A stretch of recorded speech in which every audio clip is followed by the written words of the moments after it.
What's going on, everybody? It's your boy C-Zar, and we are talking about Bitcoin today. I will be speaking in a bit of a quieter voice today.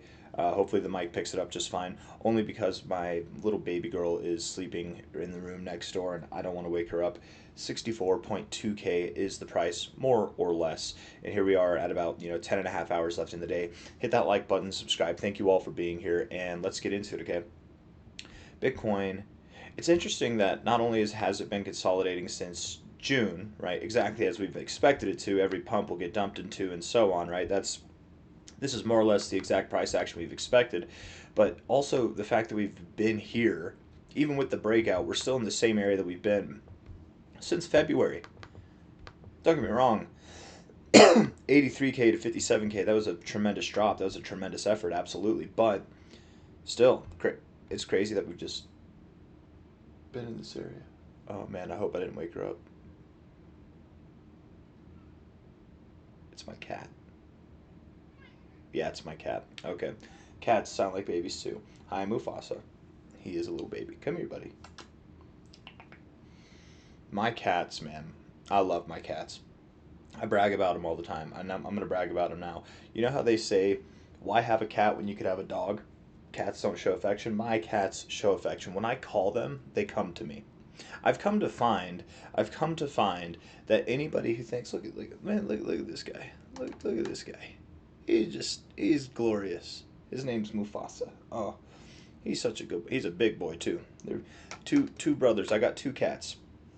There's a whole story attached with that, but I'm not going to go into it. What I'm trying to say is I've come to find in my own ownership of cats. These are the first cats that I've ever owned, like, personally. I've always been a dog person myself, but I love these guys. These guys, man. Everybody says that cats do not show affection the same way dogs do. They don't listen to you, whatever. Cats are definitely different than dogs. Don't let me confuse it. But I'm starting to piece together that most people who own cats are just assholes. Sorry, I'm not supposed to cuss. Are just not nice. They're not good owners, because these guys listen to me. They literally come to me when I call them. They lick me, which is kind of gross if you think about it. Don't think about it, but they're like dogs. They will eat. This guy will literally eat broccoli. He will literally eat broccoli and lettuce. And of course he eats plenty of mice. Oh man, that one's a killer. They're both killers, don't get me wrong, but that one is a killer. He's a big boy. Anyways, man, enough about my cats. It's been a while since I've gotten off on a tangent about the cats. Let's talk about Bitcoin, okay? Let's talk about Bitcoin.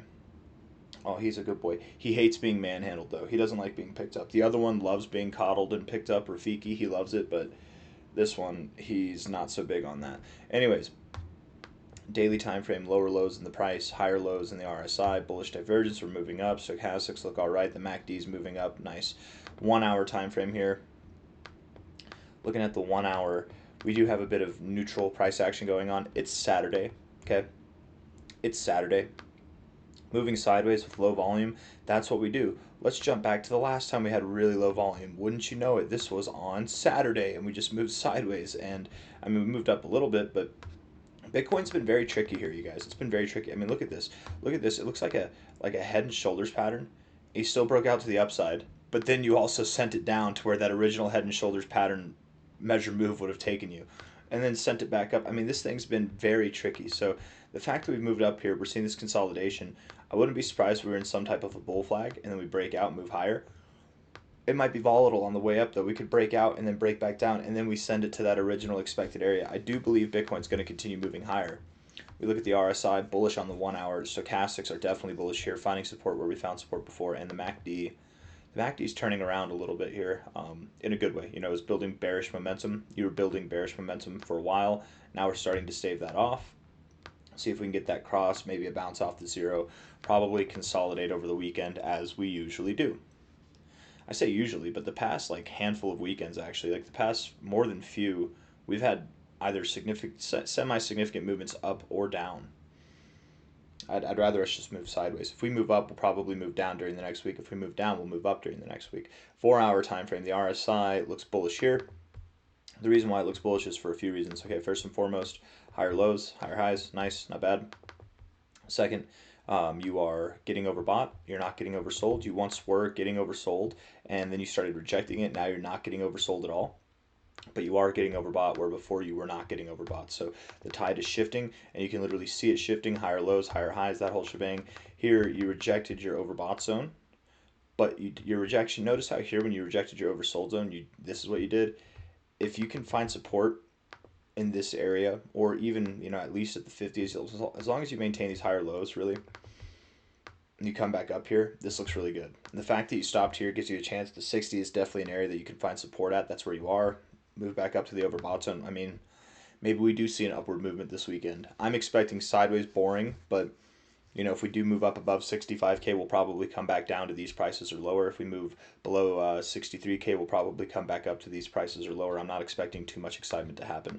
The MACD looks like it wants to cross down. Nice little bounce off the zero, but it does kind of look like it wants to cross down. So maybe, if anything, we do see lower prices as the weekend continues. But I expect that we're going to be somewhere in this area. And then imagine we do see lower prices. Talking about Bitcoin being screwy, it'll really entice this idea of a double top. People will panic, they'll go short, and then we'll rip in their faces, and that's probably what's going to happen. Bitcoin's going to let out a giant rip right in your face. Daily time frame here. Looking at this, daily RSI bouncing off the 50. We love to see it. Stochastics are getting overbought. We love to see it. And the MACD looks like it wants to break through the zero. All good things, all in due time. We take this high from the 6th of May to the low. We're not going to take out the fake out low. We're just going to take that low. The measure move from, or the Fibonacci target from here, the very first target that we would interact with would be the 382. So that's 66.4K. Typically with the 382, you don't stop right at it. Typically you actually will wick through it. You'll go through it a little bit. So something above 67K is what I would expect from here. It doesn't have to be today or tomorrow or the next day, but probably within the next 10 days or so, I would expect that we're up there. And we'll probably work our way inevitably to this golden ratio zone, if not at least somewhere between 67K and 70K. That would be my minimum expectation, but time will tell.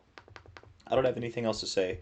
Hit that like button, subscribe. Thank you all for being here. I'll see you on the next one. Take care. Bye bye.